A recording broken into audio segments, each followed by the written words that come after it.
اے حسین اے حسین اے حسین جیتے رہو شبیر پہ مرنے والوں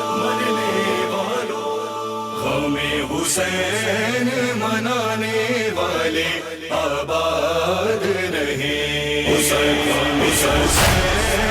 منانے والے. اعوذ باللہ من الشیطان الرجیم. بسم اللہ الرحمن الرحیم. ساری تعریف خدا حسین کے لیے. درود و سلام محمد و آل محمد پر. پروگرام اسلام 24/7 میں آپ کا میزبان سید نیسم رضا عنوان زیارت عاشور اور صفت ظاہر کے ساتھ حاضر خدمت ہے.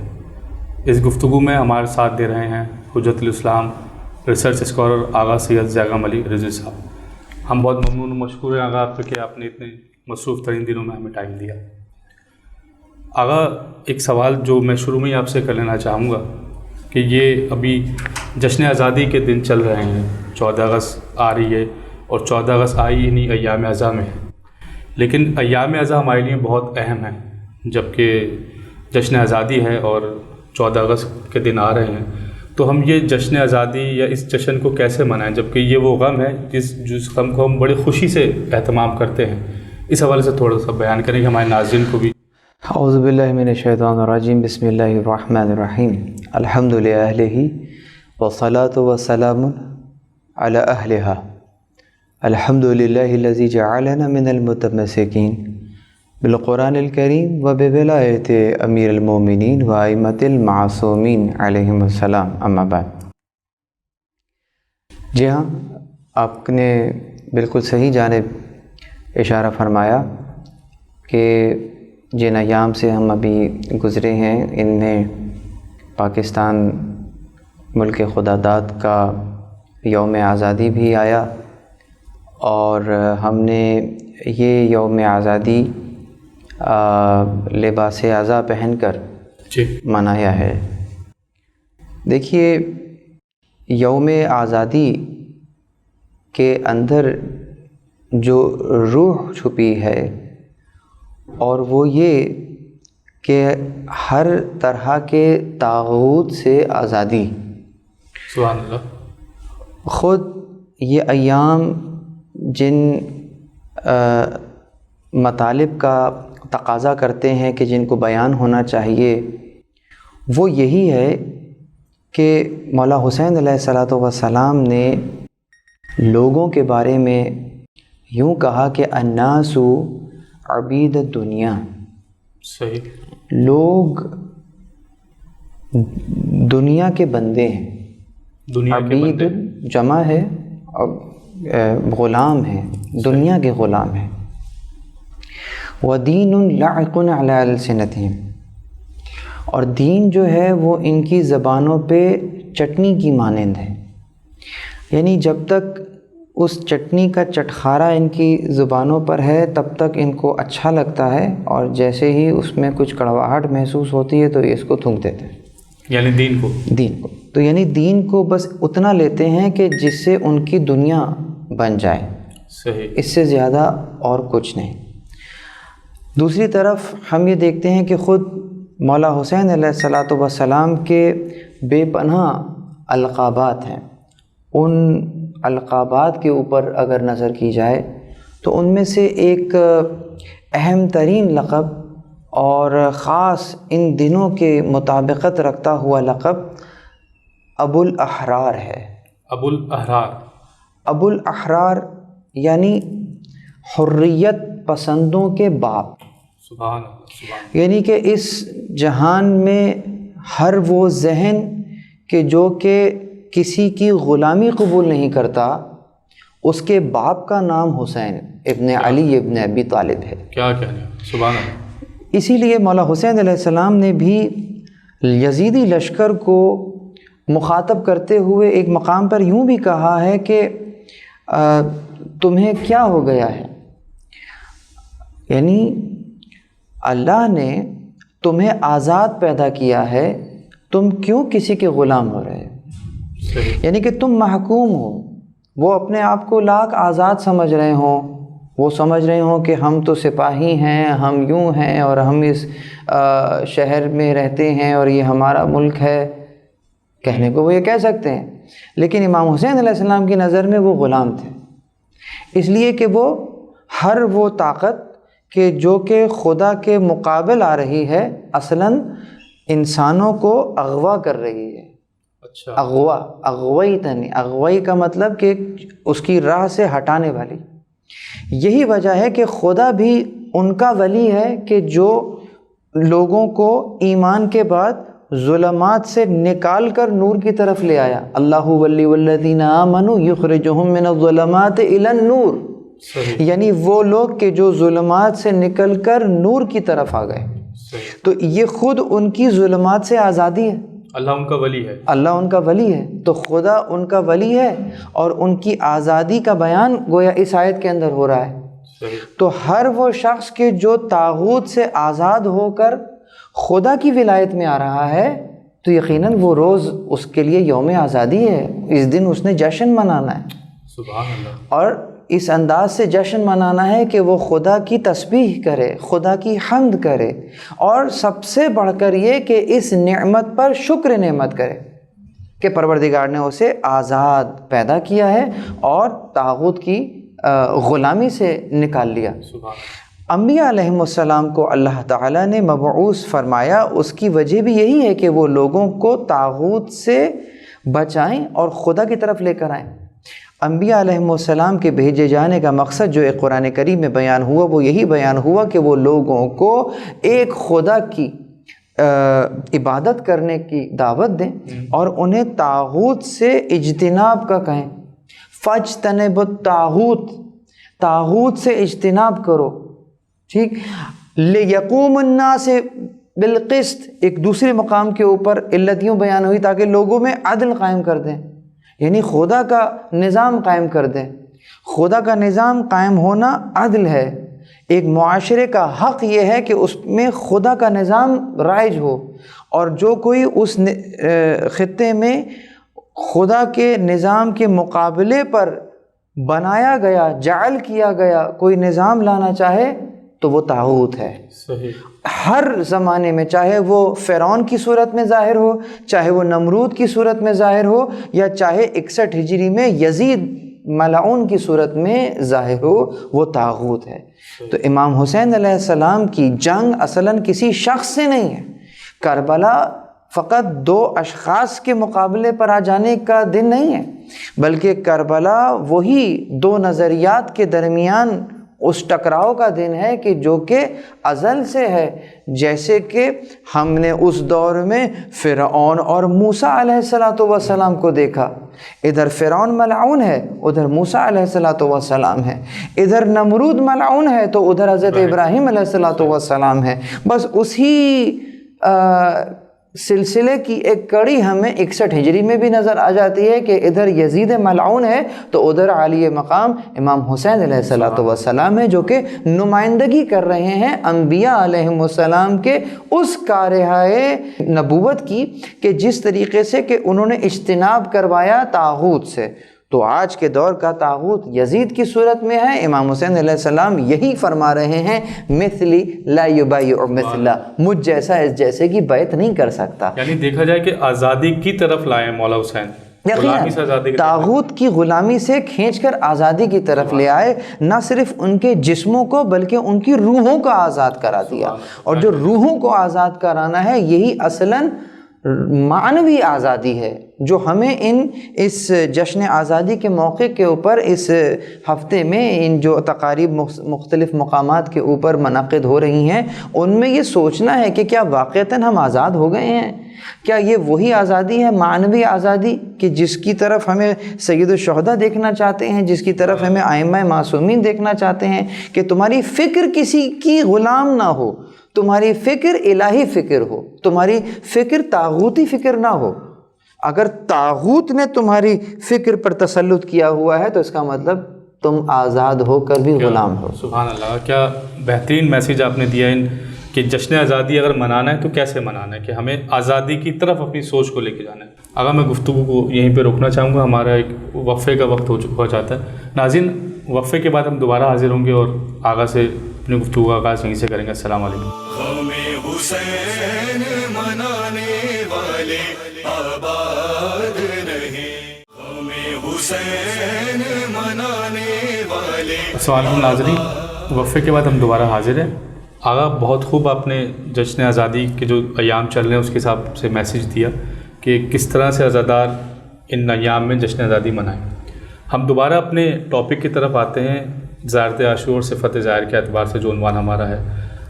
اگر اس زیارت عاشور میں ہمیں ایک شجرہ لعن ملتا ہے جس پہ لعن کی گئی ہے. ایک تو اسپیسیفک انسان ہوتا ہے کہ کسی ایک انسان پہ ہم لعنت کریں. ایک شجرہ لعن ہے, اس کے حوالے سے ذرا بیان فرمائیں. دیکھیے, پروردگار عالم نے جب انسان کو تخلیق فرمایا تو اس کے اندر یہ صلاحیت رکھی ہے کہ وہ یقیناً اشرف المخلوقات ہو سکتا ہے. عموماً ہم لوگ یوں ہی انسان کو اشرف المخلوقات پیدا ہوتے ہی سرٹیفکیٹ دے دیتے ہیں, جبکہ پروردگار عالم قرآن کریم میں جب نفس کی قسم کھاتا ہے تو کہتا ہے کہ وَنَفْسٍ وَمَا سَوَّاهَا, اور ہم نے نفس کو کتنا ٹھیک ٹھیک بنایا. فَأَلْهَمَهَا فُجُورَهَا وَتَقْوَاهَا, پھر ہم نے اس پر الہام کر دیا فجورہا, جو اس کے لیے برائیاں ہیں, وَتَقْوَاهَا, اور اس سے بچنا کیسے ہے. صحیح. اب یہاں پر جب الہام بھی ہو گیا ہے, ٹھیک ٹھیک بھی بنایا ہے, تو ہمیں کامیابی کی سند مل جانی چاہیے. بالکل. لیکن اس نقطے کے اوپر ہم اپنے آپ کو کامیاب نہیں کہہ سکتے, اس لیے کہ اگلی آیت کہہ رہی ہے قد افلح من زکاہا, کامیاب وہ ہوگا کہ جو اس نفس کو سنوارے گا. وقد خاب من دساہا, اور وہ ناکامیاب ہوگا جو اسے برائی کے گڑھوں میں دھکیل دے گا.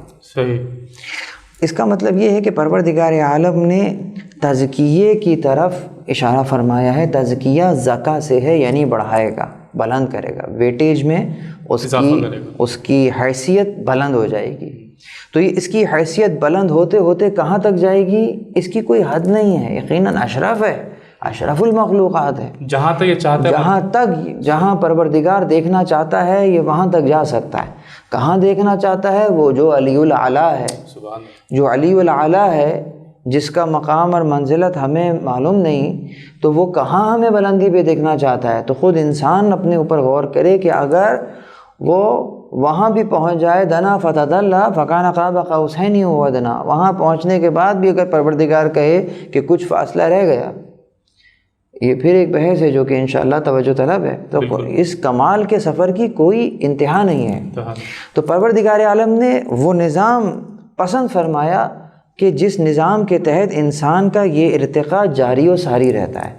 اسی لیے کہا کہ ان الدین عند اللہ الاسلام, اللہ کے نزدیک دین فقط اسلام ہے. خدا کے نزدیک فقط ایک دین ہے. بندے اپنا دین بہت سارے خود بنا سکتے ہیں, وہ ان کا مسئلہ ہے. لیکن خدا کا دین وَمَن يَبْتَغِ غَيْرَ الْإِسْلَامِ دِينًا لَن يُقْبَلَ مِنْهُ, جس نے بھی اسلام کے علاوہ کسی دین کی کا پیرو رہا تو لن يقبل منہ, اس سے وہ قبول نہیں کیا جائے گا. اس لیے کہ ہمارے نزدیک وہ دین نہیں ہے, ہمارے نزدیک دین فقط اسلام ہے. تو اب ہم یہ دیکھتے ہیں کہ وہ لوگ جو کہ اس خدا کے نظام کی مخالفت کرتے ہیں, وہ کوئی فرد بھی ہو سکتا ہے, وہ کوئی باقاعدہ خاندان بھی ہو سکتا ہے کہ جو کہ صدی در صدی خدا کے نظام کا مخالف ہو, ممکنات میں ہے. اور خاص رسول اللہ صلی اللہ علیہ وآلہ وسلم کے آخری اس جہان فانی کے جس عالم میں ہم سانس کھینچ رہے ہیں, ظاہراً آپ کے آخری ایام تھے. آپ کو ایک خواب دکھایا گیا, جس خواب میں یوں دیکھا آپ نے کہ آپ کا ممبر ہے اور ممبر کے اوپر جانور بیٹھے ہیں. اللہ اکبر. آپ بہت غمگین ہوئے وہ خواب دیکھ کر.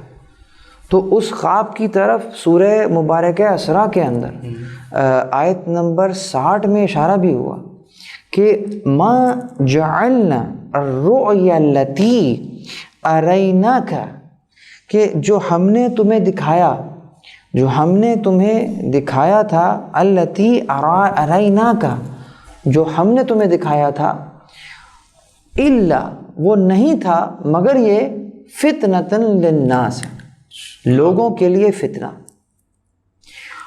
والشجرۃ الملعونۃ فی القرآن، اور قرآن میں شجرہ ملعونہ، قرآن میں یعنی کہ دو باتیں ہو گئی کہ جو ہم نے تمہیں دکھایا تھا وہ نہیں تھا مگر یہ کہ لوگوں کے لیے فتنہ تھا، اور قرآن میں شجرہ ملعونہ تھا، یعنی کہ قرآن میں وہ شجر جس کو شجر ملعونہ کہا گیا ہے وہ شجر تھا۔ غور کیجئے، رسول اللہ نے اپنے منبر پہ کچھ لوگوں کو دیکھا جو کہ جانور کی شکل میں تھے، تو قرآن نے کہا سورہ اسراء میں کہ ہم نے جو تمہیں دکھایا وہ لوگوں کے لیے فتنہ تھا، اور قرآن میں شجر ملعونہ تھا۔